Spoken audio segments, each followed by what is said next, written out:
Assalamualaikum warahmatullahi wabarakatuh. Halo guys, ketemu lagi di channelnya YouTube-nya Muhammad Iqbal Official dan channelnya YouTube-nya Bang siapa ini? Yusuf Wibowo 7152 channel. Oke, kali ini gua akan membuat podcast tentang bagaimana cara melamar pekerjaan yang baik dan benar bersama Bang Yusuf Wibowo ya, Ya, atau bisa disebut Copi. Cupi. Oke. Pertanyaan dari saya nih Pak. Ya, apa tuh? Yang pertama ya, bagaimana cara melamar perusahaan yang baik dan benar itu bagaimana cara Oke. melamarnya gitu. Oke, mungkin saya jawab dulu ya. Iya. Jadi untuk khususnya para lulusan SMA, SMK ya lah ya. Iya. Untuk yang baru lulus, silakan dibuat CV lengkap Anda semenarik mungkin, bisa menggunakan ini ya aplikasi Canva atau Iya. misalkan Microsoft Word dan sebagainya. Jangan ditulis manual, itu sudah ketinggalan zaman. Iya betul. Itu ya, apalagi di era digital seperti ini. Nah, untuk si pelamar, usahakan saat Anda mau apply dibaca dulu perusahaan itu bergerak di bidang apa. Iya. Lalu job desk yang Anda lamar itu seperti apa dan kebutuhannya, kualifikasinya itu apa aja. Misalkan dibutuhkan pria atau wanita, usianya maksimal berapa, Iya. lulusan apa, punya pengalaman atau fresh graduate bisa melamar ya kan. Terus biasanya tuh tanya tuh punya kendaraan pribadi, contohnya kayak motor atau punya SIM seperti itu. Jadi tolong dibaca dulu untuk yang si calon pelamar nih, Iya. Betul. seperti itu. Soalnya kan kalau menurut saya ya, kalau ketika kita mau melamar ya, kebetulan kan sebelah saya emang mantan HRD dari Kredivo ya teman-teman. Nah, ketika kita mau melamar sebuah perusahaan di manapun perusahaan itu bergerak itu melalui Jobstreet, entah maupun aplikasi Indeed ataupun LinkedIn maupun sebagainya. Iya. Kalau kita mau melamar di perusahaan tersebut harus sesuai kualifikasi yang dibutuhkan. Ya, betul. Misalkan perusahaan tersebut bergerak di bidang apa aja, kayak misalkan dia membutuhkan produksi, berarti ada beberapa kriteria yang Ya. dibutuhkan. Misalkan dia membutuhkan jurusan TKJ, jurusan teknik ataupun Ya. sebagainya. Kecuali kalau perusahaan yang bergerak di bidang obat-obatan atau kimia, pasti dia mempunyai kualifikasi tertentu sesuai dengan kebutuhan perusahaan itu. Kayak misalkan Kalbe obat-obatan ya, pasti yang dibutuhkan itu entah di bidang obat-obatan, entah di bidang pangan ataupun entah di bidang kayak yang lainnya gitu, sesuai kualifikasi. Kemudian kecuali kalau misalkan kita mau melamar di perusahaan sesuai jurusan, ketika kita masih kuliah itu bisa ambil jurusan buat di Jobstreet itu manajemen trainer. Nah, itu ada yang membutuhkan, ada pun yang tidak. Jadi buat teman-teman harus bersabar ya. Nah, kalau menurut saya ya Pak Cupi, kalau misalkan ada nih beberapa orang itu kan untung-untungan ya, ngelamar di perusahaan mana aja tapi dia enggak sesuai kualifikasi, tapi orang tersebut tetap mau melamar. Itu kan namanya rezeki ya. Ya, Karena kita betul. tahu itu. Bagaimana menurut tanggapan Pak Cupi atau Bang Cupi ini? Oke, kalau menurut saya sih ya kalau bisa diutamakan yang sesuai dengan background pendidikan. Yang kedua dengan background pengalaman kerja. Tapi kalau si orang tersebut ingin mencoba challenge baru di divisi yang baru ya, dia harus bisa meyakinkan si HRD perusahaan tersebut. Dia punya skill, soft skillnya apa, lalu hard skillnya apa, terus dia bisa punya kelebihan apa yang bisa posisi yang dilamar itu si HRD yakin, nggak harus dengan background yang diminta, tapi dia mau dan dia siap untuk mengerjakannya, kenapa enggak, ya enggak? Itu sih saya sih. Yang penting bagaimana sih calon pelamar ini bisa menunjukkan pengalamannya sih, baik itu udah teknik-teknik skillnya nih, ada soft skill, baik di komputernya dia mau saya apa aja, terus hard skillnya dia bisa apa aja, seperti itu. Kalau menurut saya sih emang sekarang perbanyak buat kayak misalkan sertifikat yang Ya, ada. betul. Terus kalau kita misalkan punya keahlian khusus nih, misalkan di luar di sekolahan kita sesuai jurusan kita, misalkan kayak saya nih ada tambahan bisa ngedit video, bisa ngedit foto, bisa maupun yang lainnya, bisa live streaming segala macam, itu pasti perusahaan akan menilai plus dan minusnya si pelamar tersebut. Nah, kalau menurut saya, pertanyaan saya nih Pak, kan buat teman-teman di sana nih, kan pasti ada orang yang masih kuliah tuh. Iya, betul. Nah, itu entah dari dia mau semester 6 ataupun dia semester akhir. Menurut Bapak bagaimana ketika kita mau melamar di perusahaan tersebut sedang kuliah itu Pak? Nah, itu apakah kita harus melamar sesuai kandidat perusahaan yang dibutuhkan itu, kayak misalkan manajemen trainer ataupun yang lainnya, itu bagaimana Pak? Oke. Biasanya bisa juga untuk melamar posisi magang, bisa perusahaan akan melihat dari si mahasiswa ini biasanya semester akhir. Gitu. Itu biasanya untuk kebutuhan magang. Dan ada juga yang mungkin si calon pelamar ini dia istilah kata cuti semester ya, untuk benar-benar fokus untuk bekerja. Kita kembalikan lagi si pelamar ini, apakah dia mau fokus di kerjaan dulu atau kuliah dulu. Kalau misalkan dia mau kuliah dulu ya kan kita ada sistem magang namanya. Nah, tapi kalau misalkan dia mau benar-benar fokus mau kerja dulu, berarti ya dia harus mengorbankan dari sisi pendidikan. Gitu sih. Tinggal kita balik lagi si pelamarnya maunya seperti bagaimana. Apakah dia fokus untuk kerja atau mau setelah kata nerusin pendidikannya dulu. Gitu. Terus gini ya Pak, saya pernah ditanyain di beberapa perusahaan juga ya, terkait interview ya. Mas, untuk kegiatan sekarang apa Mas? Nah, saya jawab nih, itu kan sebenarnya pertanyaan yang menjebak dari si HRD tersebut. Mas, kegiatan sekarang apa? Nah, saya pernah jawab nih, antara saya mau jawab atau enggak nih, terkait kayak misalkan ada beberapa teman-teman ada yang masih kuliah, nah itu sambil kerja gitu kan, pasti ditanyain, Mas bagaimana cara mengatur waktu antara kuliah dan bekerja gitu. Itu menurut saudara Bang Cupi atau Pak Cupi itu bagaimana? Oke, untuk yang pertanyaan seperti itu biasanya kita jawab aja. Kalau memang si pelamar ini memang kegiatan saat ini, misalkan contoh dia berdagang, atau misalkan dia freelance, itu sebutin aja, jelaskan aja apa aja kegiatannya. Tapi jika si pelamar itu masih kuliah tapi sebelum bekerja, nah itu tinggal jelaskan bagaimana cara mengaturnya nih. Contoh misalkan si pelamar ini kuliahnya malam misalkan ya, dari jam 8 malam sampai jam 10 misalkan. Berarti untuk meyakinkan si HRD, berarti si pelamar ini jelaskan, saya kuliahnya malam Pak, dari jam 8 sampai jam 10. Untuk yang itu untuk posisi yang nggak ada shifting ya. Beda hal kalau ada posisi shifting. Nah, kalau misalnya nggak ada shifting ya, berarti kan si pelamar ini bisa meyakinkan si HRD untuk bisa bekerja, misalkan contoh dari jam 8 sampai jam 5 sore, atau dari jam 9 pagi sampai jam 6 sore. Nah, setelah dari itu kan dia bisa kuliah seperti itu. Tapi kalau yang dia lamar posisinya shifting ya, tinggal pinter-pinter si mahasiswanya ini apakah jam kerjanya itu, jam kuliahnya itu dirubah. Misalkan dia kerja shifting malam, berarti jam kerja kuliahnya jadi pagi. Contohnya dulu saya pernah ada di perusahaan saya yang lama ya, di Aqua sana, menemukan calon kerja seperti itu. Nah, dia jawab dengan kalau ada shift malam seperti apa ya, dirubah karena dia bilang sekolahannya atau kampusnya, universitasnya itu fleksibel, jadi bisa ditukar ke kuliah pagi gitu. Itu yang penting benar-benar si anak ini bisa membuktikan pekerjaannya itu pas sudah keterima itu bekerja dengan baik. Nah, itu di satu sisi juga buat si pelamar, buat meyakinkan HRD apakah si pelamar itu ngeganggu aktivitas dia kuliah sama kerja, bentrok gitu kan. Nah, kalau misalkan buat meyakinkan HRD nih Pak, misalkan saya kuliahnya fleksibel, ya kan, jam berapa Mas, ya kan, apakah Mas yang ngambil kelas reguler atau karyawan, ya kan, betul, pasti ditanyain tuh, ya kan.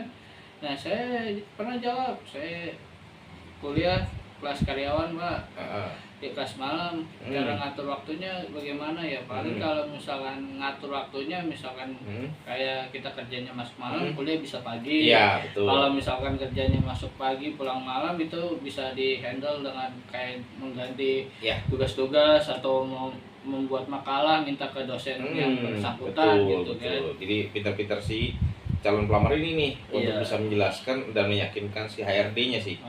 Iya betul sih. Kemudian yang saya mau tanyakan Pak, ini kan sekarang banyak kayak lulusan SMK kayak dianggap rendah nih Pak. Iya. Nah terkait pekerjaan harian lepas, nah perusahaan pasti di satu sisi mau antara rugi atau enggak ya kan, pasti perusahaan maunya untung terus ya kan. Betul. Nah pasti perusahaan membutuhkan namanya kayak sistem outsourcing itu buat masuk di perusahaan tersebut melalui pekerjaan harian lepas. Nah bagaimana menurut tanggapan Pak Cupi terkait buat para lulusan SMK itu kan sekarang sistemnya pekerjaan harian lepas dulu, baru kontrak segala macam. Itu bagaimana Pak? Kan sedangkan kalau misalkan kalau lebih enak ya, kalau kita nih buat mengatur keuangan lebih enak sih gaji bulanan ya Pak, daripada harian. Nah itu menurut Bapak bagaimana tanggapannya? Oke, saya jawab dulu satu ya. Untuk yang tadi, untuk yang ada daily worker ataupun sebagainya untuk lulusan SMA biar bisa dihargai ya. Oke, jadi gini teman-teman, kalau lulus SMA itu kalau bisa sambil kursus lagi. Kalau yang belum bisa komputer ya, contohnya dalam hal pengetikan Word, mungkin Excel ataupun Photoshop, ada Photoshop atau bukan PowerPoint ya. Jadi diasah lagi dari segi komputernya terutama. Terus apalagi sekarang udah zamannya bahasa Inggris nih. Iya, betul. Nah, kalau bisa sih belajar khusus bahasa Inggris lah. Gitu sih. Ya nggak usah lama-lama lah, 1 tahun 2 tahun sambil bekerja juga nggak apa-apa. Bisa. Gitu. Nah, untuk yang kedua, tadi kan daily worker. Kenapa apa kita harus ambil aja. Kalau memang untuk sementara ya sebagai istilah kata pengalaman dulu di awal gitu. Jadi baik itu nanti daily worker ataupun nanti dia PKWT ataupun nanti PKWTT atau permanen, itu semua kan dari tergantung kerja kita selama di perusahaan itu ya. Jadi ada penilaian, jadi dimana perusahaan akan melihat dari sistem KPI atau Key Performance Indicator atau istilah kata indikator performa kerja. Itu akan menjadi satu acuan dari SPV atau manajernya untuk melihat calon karyawan ini apakah kita lanjutkan kontraknya atau misalkan kita angkat jadi permanen seperti itu. Jadi kita lihat dari si karyawannya ini ya seperti apa selama dia bekerja, apakah dia sering izin apa enggak, atau misalkan dia sakit-sakitan apa enggak, terus sering bolos apa enggak, kerjanya buat kesalahan apa enggak. Nah itu kan menjadi penilaian si bisnis seperti itu sih Bang. Itu. Terus kalau bedanya terkait pekerjaan harian lepas dengan kayak misalkan manajemen trainer kan itu kan sebenarnya hampir-hampir sama ya Bang. Itu bedanya apa dah? Kalau manajemen training biasanya itu sistemnya dia ada kayak training dulu ya. Nanti akan dilihat nih si karyawan ini selama 3 bulan pertama ini, setelah dia menjalani semua posisi yang kita kasih, nanti akan dilihat nih karyawan ini cocoknya masuk di divisi apa nih. Setelah dilihat dari mungkin report-reportnya, hasil pekerjaannya selama 3 bulan pertama itu, misalkan contohnya di divisi A dia cocoknya, atau misalkan nanti setelah 6 bulan dia masuk ke divisi B, itu kan semua dilihat lagi sama si atasan. Tapi untuk yang baru awal sih, menurut saya sih ambil aja gitu ya untuk manajemen training. Nah begitu juga yang daily worker kan cuma istilah kata hanya untuk buruh lepas harian lah ya. Jadi mungkin ya memang sih orang juga berharapnya yang bisa kontrak lah ya minimal 6 bulan misalkan. Tapi kalaupun adanya cuma itu, ambil aja dulu karena buat jadi istilah kata pengalaman kita juga gitu sih Bang. Tapi kan kalau lebih enaknya lagi gini Bang, orang kan pasti mikirnya sistemnya pengennya dia Betul. tanda tangan kontrak, Iya. jadi biar ada paklaring. Iya. Sedangkan kan pekerjaan harian lepas cuma buat Iya. menambah di CV doang, itu kan pasti di HRD juga pasti menanyakan gitu kan. Iya. Nah, kalau menurut saya kan lebih enak sih yang PKWT gitu Iya, Pak. betul. Jadi biar ada paklaring segala macam kan buat bukti lebih enak, atau Iya. enggak misalkan buat bukti lagi bisa melampirkan slip gaji atau Iya. keterangan buat kita kerja kan lebih enak sih gitu Bang. Iya kalau sih, menurut harusnya saya. gitu. Iya. Cuma kan balik lagi, biasanya kan orang kan akan butuh, karena dia butuh ya untuk kebutuhan sehari-hari hidupnya, mungkin kenapa nggak diambil gitu kan. Iya, di satu Gitu sisi sih. gitu juga sih, Iya, Bang. kita balikin lagi sih ke calon pelamar ya. Iya. Kalau perusahaan kan ya karena dia butuh karyawan banyak, cuma dia cuma sanggupnya untuk bayar harian. Istilah kata yang penting kita bayar nih.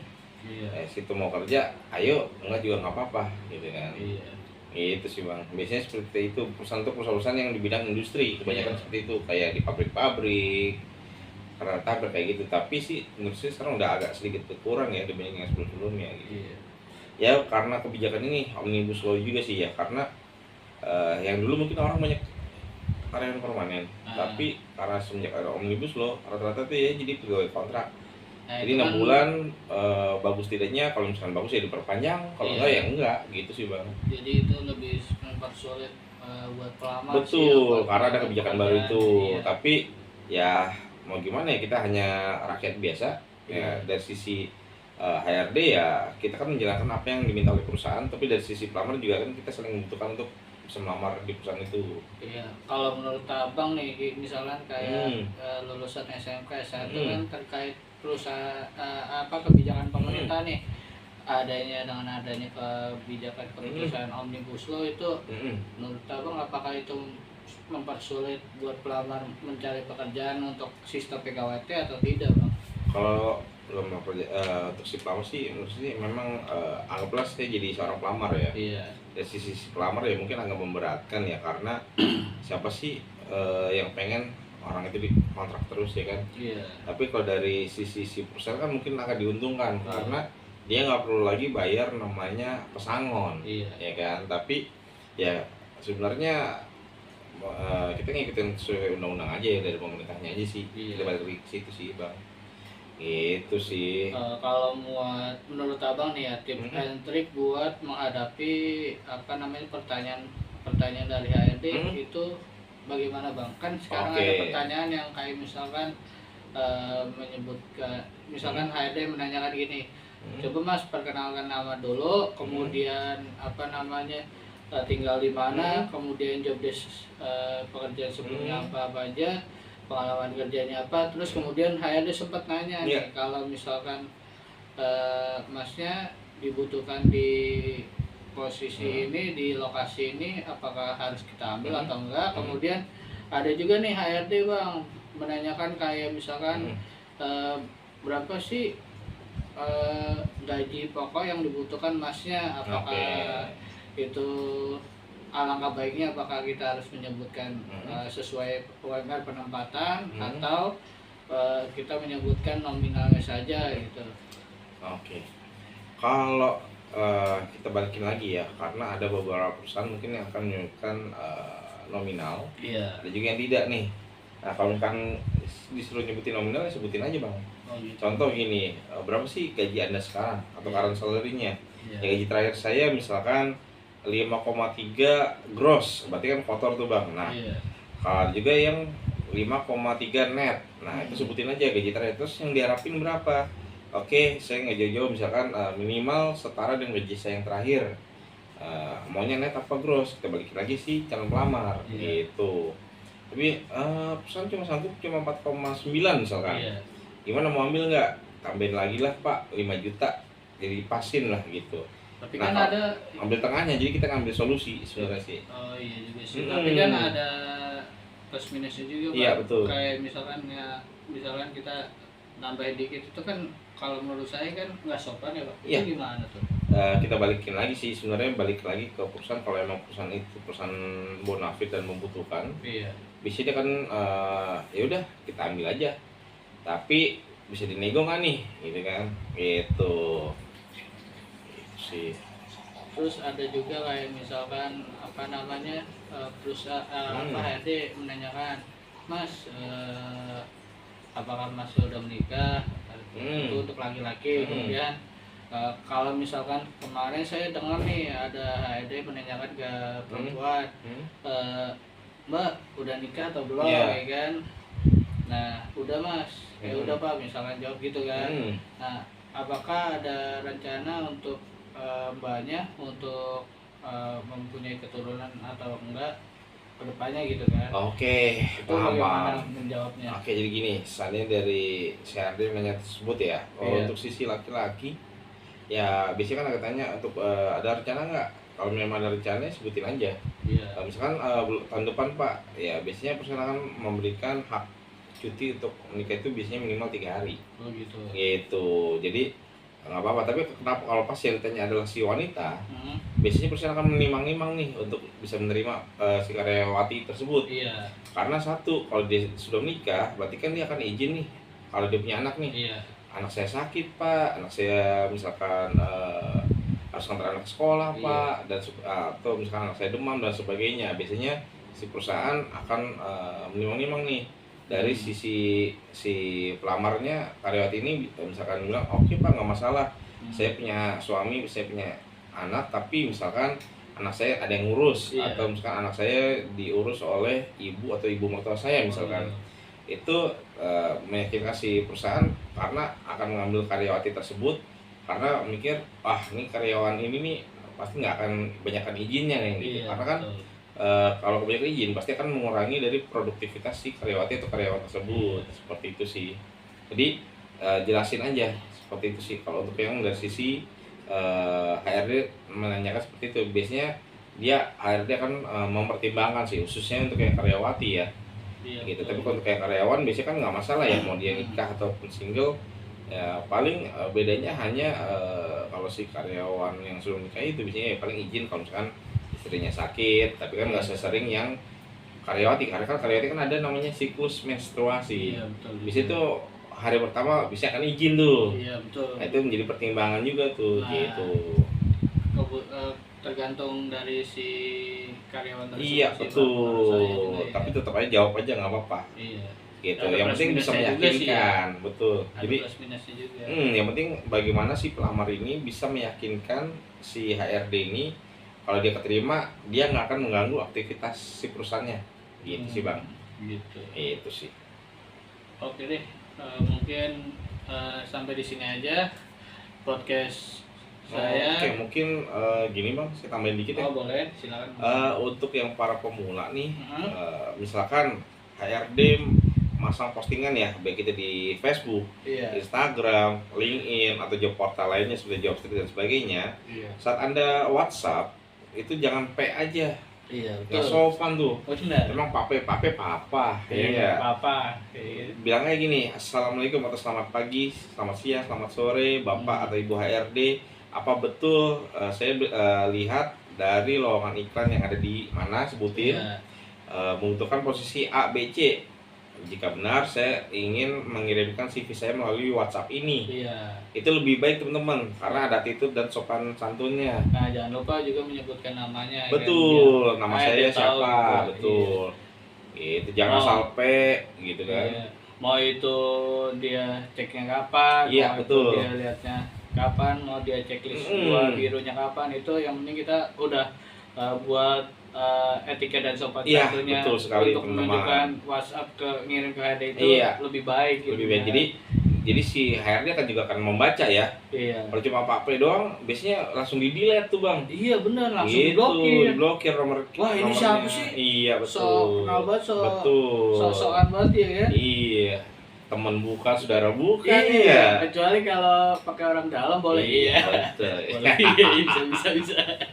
Nah, pokoknya untuk generasi 2000 sampai 2000 sekarang, 2024. Lamarnya sopan ya, teman-teman. Itu aja sih tip and trick dari kita.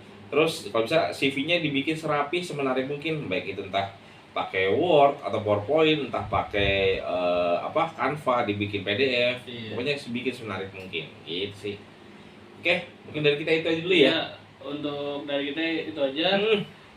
Kurang lebihnya mohon maaf. Kalau misalnya mau ada masukan, ada pertanyaan bisa komentar di channelnya saya Muhammad Iqbal Official atau bisa di Yusuf Wibowo 7152 atau di Cabi_Cupi 6165 YouTube-nya. Itu buat teman-teman yang mau nanya terkait semua cara melamar pekerjaan bisa DM saya, atau yang lebih berpengalaman HRD-nya, mantan HRD. Tanya-tanya aja bagaimana cara melamar, terus cara buat CV seperti apa, masukin aja. Nanti saya tampung dulu satu persatu, saya akan jawab dan kasih tahu caranya gitu teman-teman. Atau bisa juga DM Instagram saya atau DM Instagramnya. Ya, Instagram saya ada di Cabi CHUBBY_CHUPI ya. Iya. Gitu sih. Boleh kan untuk pertanyaannya Bang, ini. Tapi dengan sopan ya, jangan pakai KP aja nih teman-teman. Nah, betul juga, harus ada etika dan sopan santunnya dalam bertanya itu, nggak harus langsung ketemu langsung melalui media sosial, harus ada etikanya karena kita di Indonesia masih berlaku hukum undang-undang ITE. Itu bahaya itu teman-teman, harus diperhatikan ya. Dan kalau misalkan Anda diundang untuk interview, jangan ngomong hoax lah, karena ada yang lamar sendiri teman-teman. Karena kebanyakan nih ya, sepengalaman saya itu teman-teman, saya nggak ngerasa lamar, pas sudah saya screenshot, saya kirim balik, diem. Betul. Ternyata ada melamar kan. Nah, seperti itu teman. Jadi kalau bisa, kalau ada HRD yang ngundang ya untuk interview, baik itu interviewnya online, interviewnya offline, itu kalian lihat dulu nih, kalian ngelamarnya di mana nih, job portal apa, atau misalkan kalian via WhatsApp, via Instagram, via Facebook, atau job street atau dan sebagainya ya, itu kalian pelajarin dulu. Jangan bilang hoax, malah ada yang mohon maaf nih, ada yang ngomong kata-kata kasar Bang. Kata-kata binatang ada. Waduh, nah saya bilang, akhirnya kita blokir nih, kita share nih nama anak ini nih ke seluruh link HRD Bang. Jangan terima nih anak, nggak sopan. Wah itu lebih bahaya. Blacklist lagi itu di beberapa perusahaan. Jadi namanya kita itu bakalan hitam. Benar nggak Bang? Iya, makanya jangan sampai kayak gitu teman-teman. Kalau bisa, baik Pak, saya cek dulu ya, saya ngelamar di mana gitu kan. Nah, kemudian buat teman-teman juga, ketika melamar pekerjaan itu mendapatkan panggilan interview, harus diperhatikan juga karena ada beberapa oknum juga yang memanfaatkan melalui pembayaran ya Pak Cupi. Kalau bisa jangan direspon ya, kalau suruh bayar nggak ada. Semua perusahaan biasanya gratis, tis. Nah kalau misalkan itu kita ngerasa nggak ngelamar tapi ada kiriman interview, itu lokasinya di ruko, jangan kita datangin karena cek itu dulu. Bakalan bayar teman-teman. Itu cek dulu di Google ya. Ini Google. Perusahaannya ada nggak namanya nih? Nah betul, kalau misalkan gitu. Di perusahaan tersebut nggak ada titik, misalkan Okben, alamatnya sebelah ini, jalan ini, lah itu mah alamat perusahaan hoax itu. Biasanya perusahaan itu minimal di daerah-daerah elit. Contohnya kayak Kuningan, Sudirman, TB Simatupang. Kalau di Bekasi mungkin di Jalan Juanda ya, Ahmad Yani, Jalan Sudirman dan sebagainya sih teman-teman. Pokoknya kalau di ruko-ruko buat teman-teman lebih aware lagi lah. Janganlah, harus diperhatikan lagi kan. Harus lebih ini sendiri ya. Memang kita butuh kerja ya, tapi kita juga harus cross check lah ya. Kita kan kalau menurut saya kita emang butuh kerjaan, cuma jangan sampai kita mengeluarkan duit dulu sebelum kita bekerja. Alangkah lebih baiknya kita emang cross check dulu apakah link yang dikirimkan WhatsApp oleh HRD tersebut benar atau enggak alamatnya. Dicek dulu mapnya, kalau perlu, kalau kita sebelum hari H-nya kita harus survei dulu nih ke lokasi. Wah alamatnya benar nggak? Saya pernah loh Pak Cupi, udah nyampe lokasi alamatnya nggak ada. Gitu. Nah saya akhirnya pulang tuh untuk cross check alamatnya itu benar atau enggak. Gitu ya. Soalnya kan di bawahnya yakin banget nih HR, tanda tangan HR, bawahnya namanya ini, terus ada spasi bawah regal segala macam gitu. Wah ini kayaknya bener nih guys. Ini saya cek alamatnya, datangnya survei benar, alamatnya nggak ada, ya saya langsung pulang. Itu buat teman-teman harus jadi masukan aja sih teman-teman. Harus cross check dulu alamatnya, cek lokasi biar kita nggak ketipu. Soalnya teman saya pernah kejadian itu datang ke sana mau keluar dari yayasan tersebut atau rokok tersebut, mau keluar nih, Mas mau kemana? Kan Mas sudah melamar di sini. Nah itu pernah teman saya Pak. Gitu ya. Apa namanya? Dimintain uang 5 jadi, juta. Sudah. Iya. Bukannya kita nyari duit malah ngeluarin duit. Jangan deh, jangan kayak gitu ya. Stop itu. Oke, dari kita sih mungkin itu aja tip and triknya. Kalau lebih lanjut ya bisa DM Instagram kita berdua atau di YouTube, komen di bawah aja. Iya, biar lebih sebutin enak. Nama kalian. Iya. Terus sebutin nama Instagram kalian, nanti kita akan DM. Jangan dikunci tapi ya Instagramnya ya. Betul. Gitu sih. Oke. Sampai di sini aja podcast dari saya. Muhammad Iqbal Official undur diri dan Yusuf Wibowo 7152 undur diri. Terima kasih banyak kesempatannya Pak Iqbal. Terima kasih banyak Pak Cupi. Wassalamualaikum warahmatullahi wabarakatuh. Bye bye. Bye.